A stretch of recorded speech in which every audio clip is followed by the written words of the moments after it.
Boa noite, irmãos. Jesus Cristo seja a nossa direção, nosso caminho, o nosso Senhor, que nos conduza pela caminhada nessa terra. Amém? Meus irmãos, hoje nós queremos falar sobre o que há de mais importante para a nossa vida aqui na terra, e em especial como discípulo de Jesus, que é a salvação. Para entendimento do que é salvação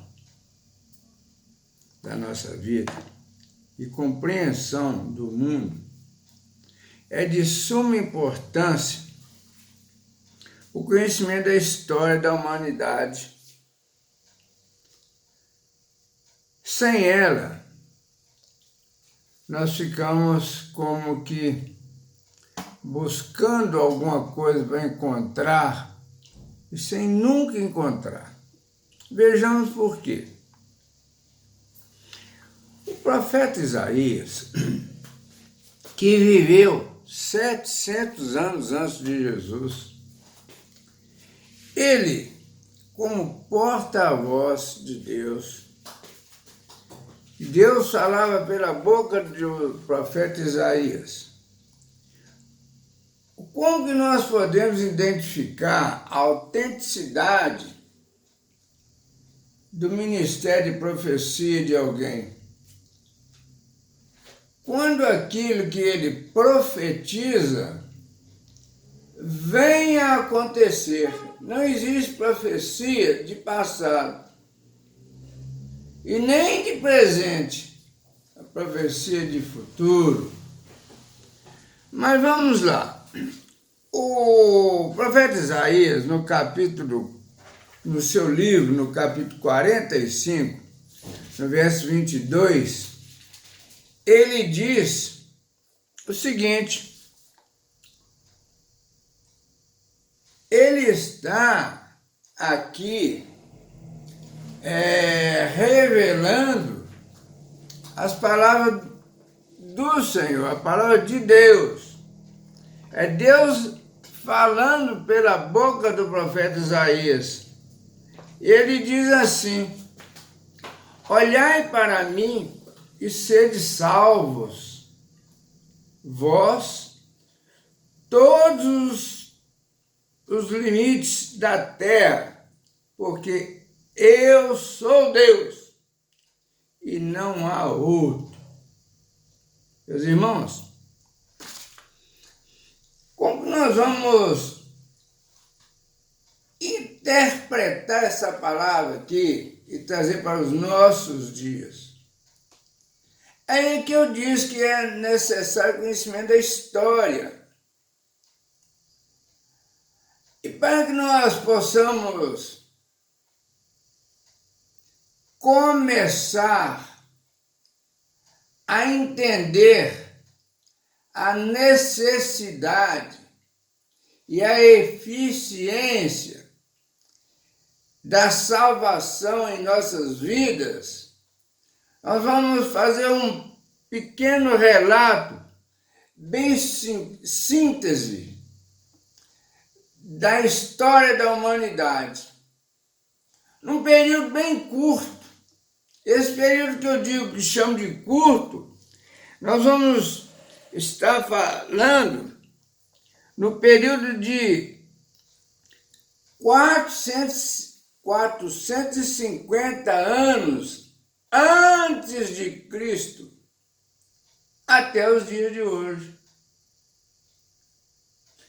Por que nós dizemos que é curto tempo?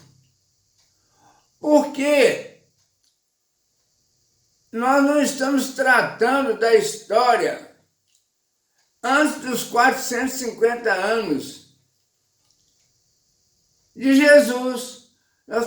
Marcou-se o tempo, 450 anos, ou 4 séculos e meio, antes de Jesus. E a história nos relata o seguinte: o povo andava numa escravidão terrível, sob pressão, sob dificuldade de todos os momentos. Isaías nos relata essa história e diz assim: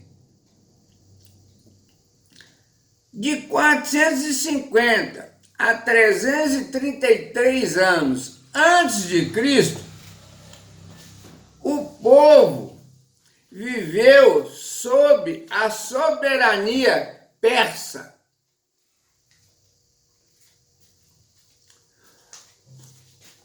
No período de 333 a 323, vejamos aqui primeiro que o período de 450 anos a 333 anos de Cristo foram 117 anos de pressão, de soberania de um povo sobre os demais povos. No período de 333 a 323 a.C., houve uma supremacia greco-macedônia. Isso vem de guerras.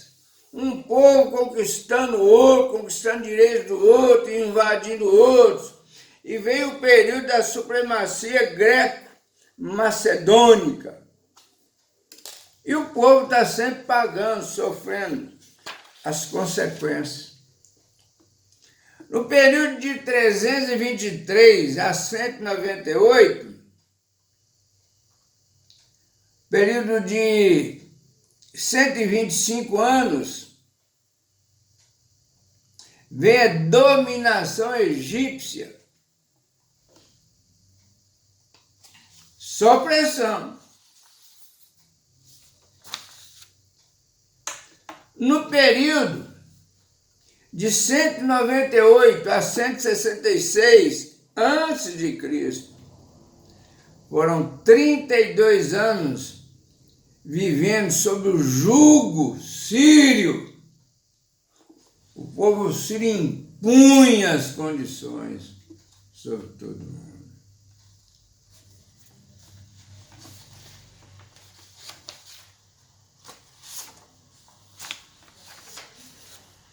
No período de 166 a 63 a.C., foram 103 anos de guerra, porque um povo chamado Macabeus guerrearam pela libertação desse jugo, dessas pressões.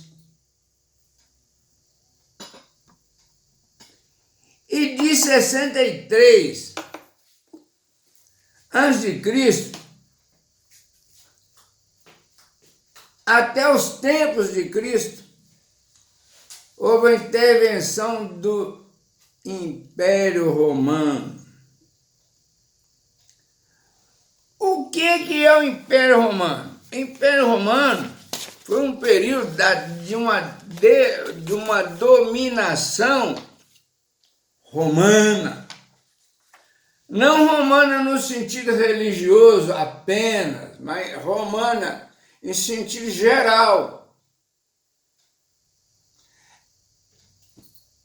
E aí, esse período, nós vamos ler aqui um pequeno relato dos acontecimentos nesse período de 63 até os tempos de Cristo.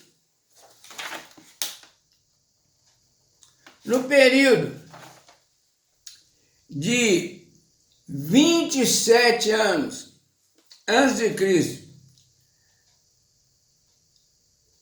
a 475 anos depois de Cristo, ou 302 anos, viveu o mundo debaixo do domínio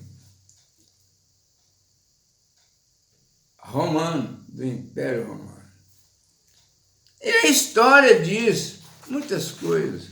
Dentre elas, eu vou ler um pequeno relato aqui, que diz que o general Pompeu tomou Jerusalém, submeteu a nação judaica e instalou a Hircano II, Antípatra, no poder. Esse soberano, Títere, foi sucedido por seu filho Herodes o Grande. Depois da Batalha de Ácio, em 31 a.C., Herodes o Grande levou César Augusto a confirmá-lo no governo de toda a Palestina. Herodes tinha uma personalidade muito polêmica. Embora fosse idumeu e possuísse uma alma pagã, esforçava-se por ganhar a simpatia dos judeus. Para tanto, fortificou e embelezou Jerusalém, reconstruiu o templo e ajudava regularmente ao povo. Todavia, era consumadamente cruel.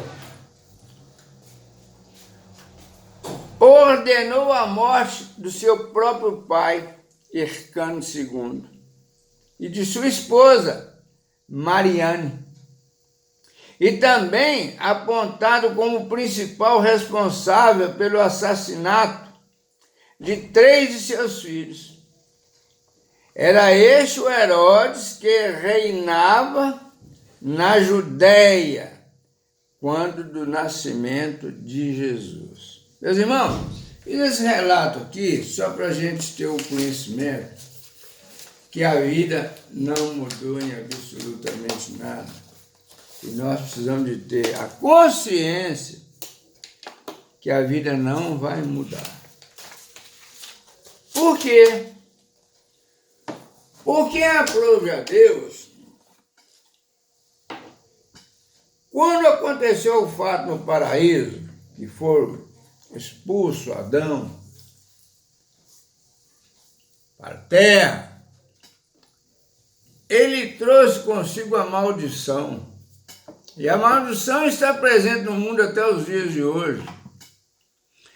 Por isso, meus irmãos, o mundo vive nessa loucura, nesse sofrimento, nessa opressão.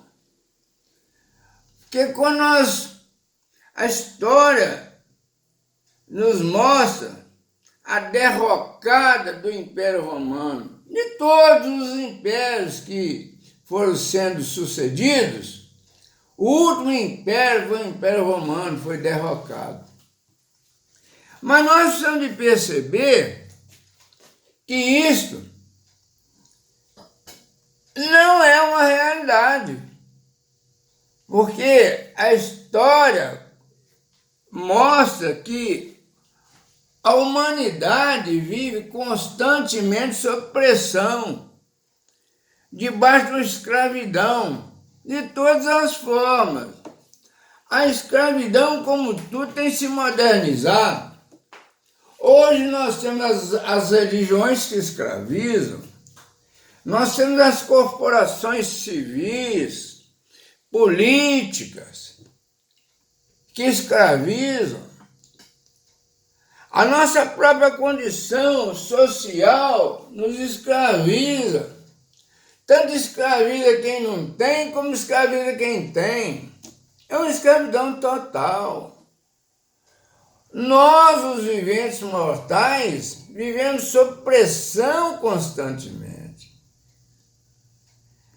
A própria Bíblia diz que maldito o homem que confia no homem. Isso está lá em Jeremias 17:5. Maldito o homem que confia no homem. Isso quer dizer que o ser humano não merece confiança. Infelizmente. Por que o ser humano não merece confiança? Porque nós, os humanos, nós agimos segundo as nossas conveniências. Então nós temos essa facilidade de alteridade. Alteramos para aqui e para ali de acordo com as conveniências. Então, aprova ao Senhor Deus não salvar o mundo, mas Ele quer salvar as pessoas do mundo, das maldades do mundo, das opressões do mundo, da escravidão do mundo, das loucuras do mundo. Mas, meus irmãos,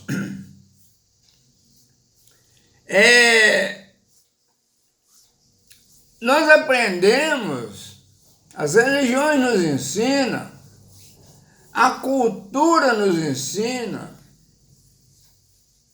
que Jesus veio salvar as nossas almas. Não, Jesus não veio salvar almas. Porque a alma é um sentimento. E esse sentimento morre juntamente com o corpo.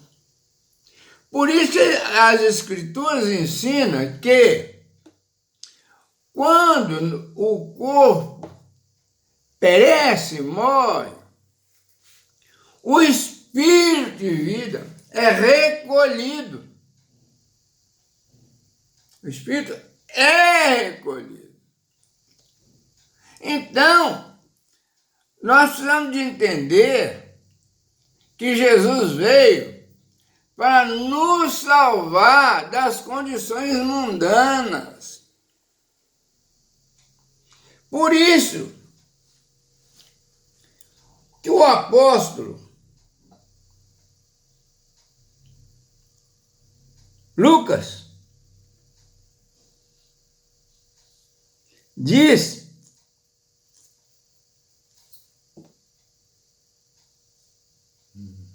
deixa eu achar o texto aqui.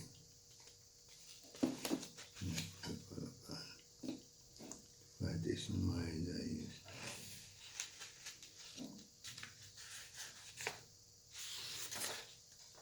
Não posso.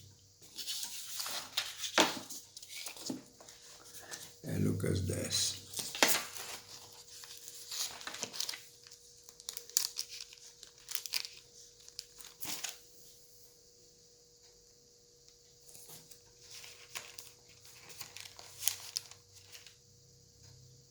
Não é isso. Isso mesmo, tá certo. Tá aqui. Por isso que o apóstolo Lucas, no capítulo 19, no verso 10, ele diz que porque o Filho do Homem veio buscar e salvar o perdido. Então, Jesus veio para salvar aquele que está perdido no mundo.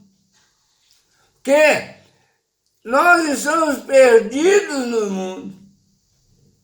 Tudo que nós buscamos no mundo, nós temos dificuldades. Quando nós vencemos uma etapa, precisamos vencer outra etapa. E a vida torna-se esse cansaço, essa tristeza, essa loucura. Mas, quando nós somos alcançados pela salvação em Cristo Jesus, nós passamos a gozar de uma vida de salvação das mazelas mundanas.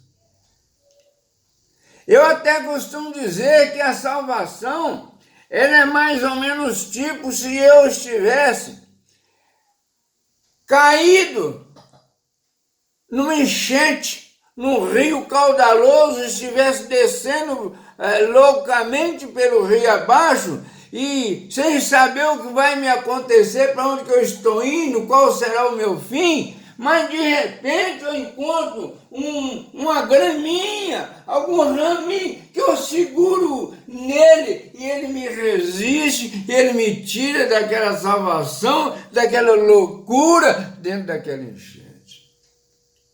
Meus irmãos, esse é o mundo. E Jesus vem com os seus ensinamentos, os ensinamentos de Jesus.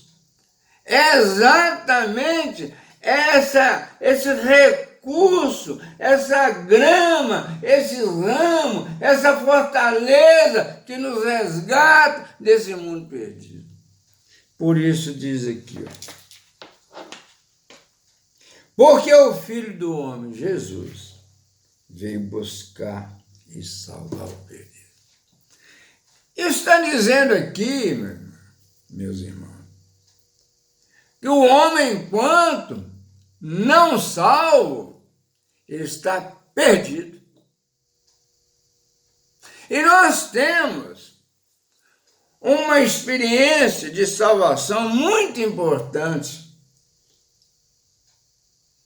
que nos revela e nos conforta, nos fortalece, que está exatamente em Lucas 19, no verso 1 a 10, que fala a respeito de Zaqueu, o publicano. Zaqueu é uma personalidade bíblica que nós olhamos para ela assim e ficamos encantados com Zaqueu, porque Zaqueu era pequeno. Mas eu quero dizer aqui que Zaqueu, ele podia ser de estatura pequena, mas ele não era um homem pequeno, ele não era um homem humilde, ele não era um homem comum, ele é um homem que talvez seja um dos privilegiados daquela época, mas ele se sentia perdido no mundo. Aí o texto diz assim, Lucas 19, de 1 a 10, diz assim: entrando em Jericó, atravessava Jesus a cidade. Jesus, entrando em Jericó, ele atravessava a cidade. Eis que um homem chamado Zaqueu, maioral dos publicanos e rico. Zaqueu não era um homem, ele podia ser de estatura pequena, mas ele era um homem rico, maioral dos publicanos, talvez uma das maiores autoridades daquela cidade de Jericó, respeitado e até odiado.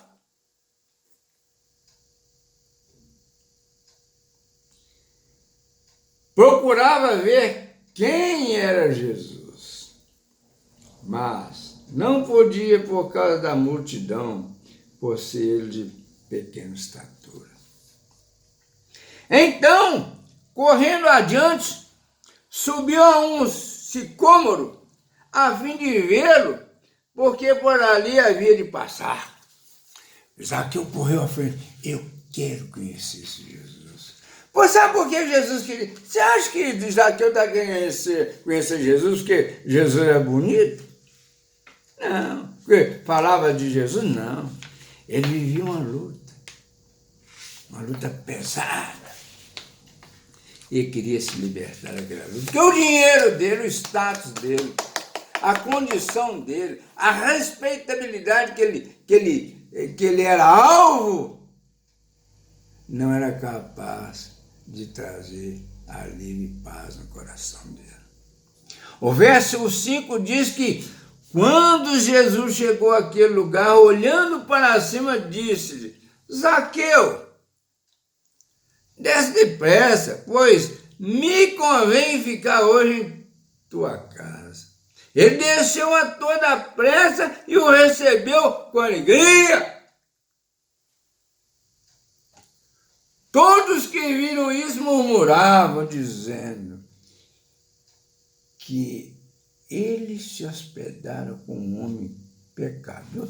Mas esse Jesus que nós estamos acompanhando, hospedar na casa de Zaqueu, esse rico miserável, cobrador de imposto, que manda na cidade, isso é um absurdo.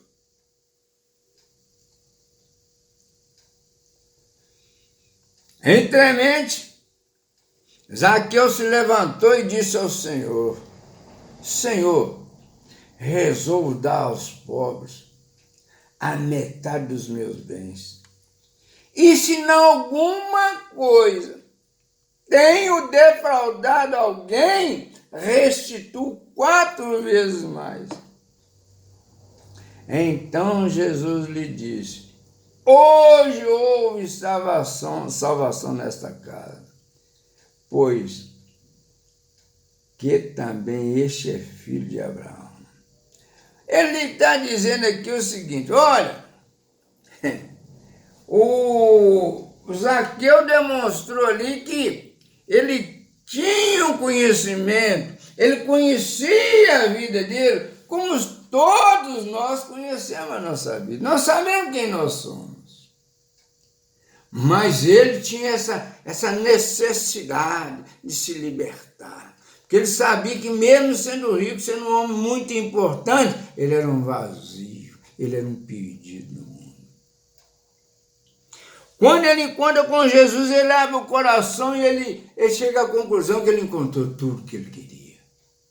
Encontrar tudo que queria, Jesus disse: hoje houve salvação nessa casa, pois que também este era filho de Abraão. Por que ele falou que esse é filho de Abraão? Porque aquele povo só entendia de judaísmo. Por isso que eles para não escandalizar ninguém. E Jesus emenda e fala: porque o Filho do Homem veio buscar e salvar o perdido.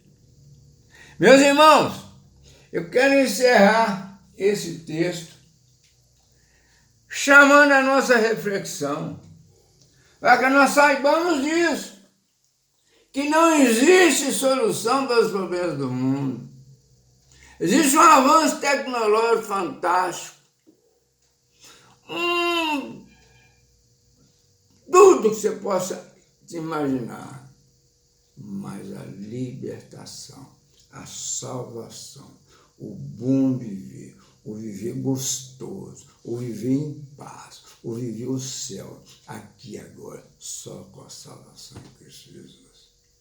Meus irmãos, essa é uma palavra para a nossa reflexão no dia a dia.